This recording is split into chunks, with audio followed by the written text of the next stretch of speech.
ओम शांति। मैं बीके राजेश्वरी सभी आत्माओं का स्वागत करती हूँ।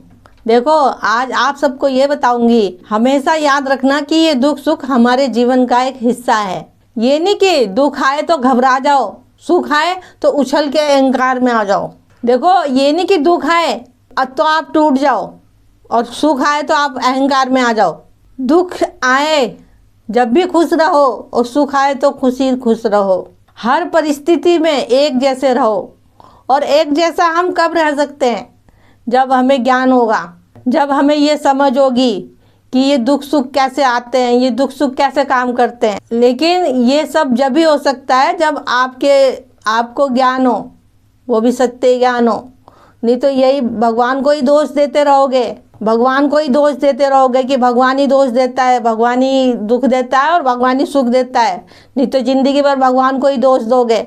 और ये दुख सुख सब अपने कर्मों का खेल है। इसीलिए हर वीडियो में कहती हूँ कि श्रेष्ठ कर्म करो, अच्छे कर्म करो, किसी को दुख मत दो, के दुखों का सहारा बनो, सबको आत्मा देखो। देखो, आज दुख है, भगवान को दोष देते हो, लेकिन आपको इतना भी पता है कि सुख भी आएगा, क्योंकि ड्रामा ही सुख दुख का है। तो जब दुख आया तो हमने भगवान को दोष दे दिया, तो ए भगवान, ये दुख मुझे ही क्यों दिया? मैंने ही क्या ऐसे बुरे कर्म करे थे, मैंने ही ऐसे पाप करे थे। लेकिन आपको नहीं पता, लेकिन आप बोल रहे हो क्या मैंने ही पाप करे थे। लेकिन कहीं ना कहीं आपकी आत्मा में रिकॉर्ड है जो आप सब ये बोल रहे हो। हमें भी नहीं पता था, हमें भी हमारे परम पिता परमात्मा ने ही बताया। जब हमें ज्ञान मिला, जब भी हमें समझ मिली कि ये दुख सुख सब अपने ही, ये सुख दुख सब अपने ही कर्मों का खेल है, तो क्यों ना हम अपने कर्मों को अब श्रेष्ठ बनाएं। दुख के समय भी उतने ही भगवान से प्यार करो, उसे याद करो, और सुख के समय भी उसको प्यार करो।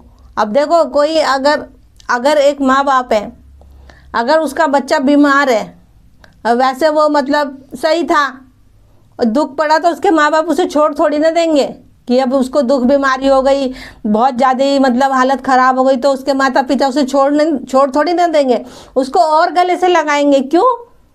क्योंकि वो परेशान है, वो दुखी है, उसको और गले से लगाएंगे अपने। ठीक उसी प्रकार वो परमात्मा भी हमारा सहारा बनता है। सुख या दुख के समय में परमात्मा को मत भूलना, क्योंकि वो हमारा परम पिता परमात्मा है, वो हमें बनाने वाला है, इस सृष्टि को रचने वाला है। जब आपको ज्ञान प्राप्त होगा, तो जब आपको पता चलेगा कि ये दुख सुख सब हमारे जीवन का एक हिस्सा है, एक पहलू है ये, जिससे कि हम बच नहीं सकते, ना ही इसको हम बदल सकते हैं। लेकिन हम अपने अच्छे कर्म करके और सबके प्रति शुभकामनाएं, शुभ भावनाएं रख के, अच्छे विचार रख के, अच्छी सोच रख के अपने कर्मों को हम श्रेष्ठ बना सकते हैं और आगे के लिए अपने भाग्य का सितारा हम चमका सकते हैं। देखो, कहीं ना कहीं आपको ज्ञान को समझने की ज़रूरत हैगी, लेकिन वो ऐसा भी नहीं होता। लेकिन आप जब डेली मुरली सुनेंगे, डेली योग करेंगे और परमात्मा से निस्वार्थ प्यार करेंगे, अपने मन को मैसेज दो कि मैं आत्मा हूँ, वो मेरा पिता है। लेकिन ये सब बातें दिल से होनी चाहिए। दिल से बातें होगी तो उस परमात्मा तक जरूर पहुँचेगी, और मन से बाहर से बातें होंगी तो वो बाहर ही रहेंगी। समझ रहे हो ना मैं क्या कहना चाह रही हूँ? बातें हो परमात्मा से, दिल से। सुख में कभी भी अहंकार मत करना, कभी भी घमंड मत करना, क्योंकि ये घमंड एक दिन हमें डुबा देगा या हमें वो चूर चूर कर देगा। क्यों?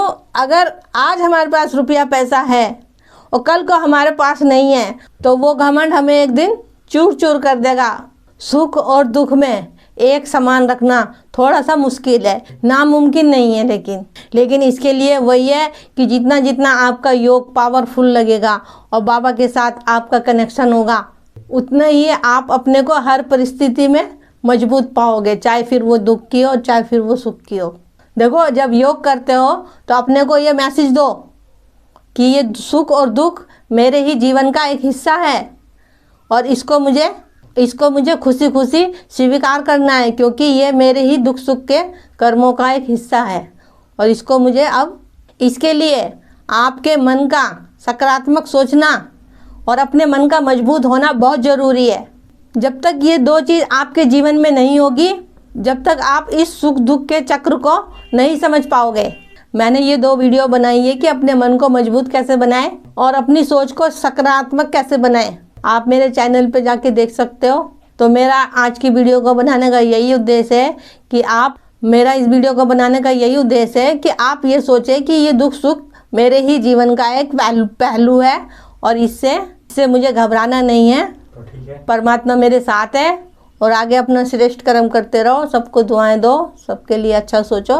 तो ठीक है, फिर चलती हूँ। कल फिर मिलूंगी कोई नए टॉपिक के साथ। जब तक के लिए ओम शांति, ओम शांति।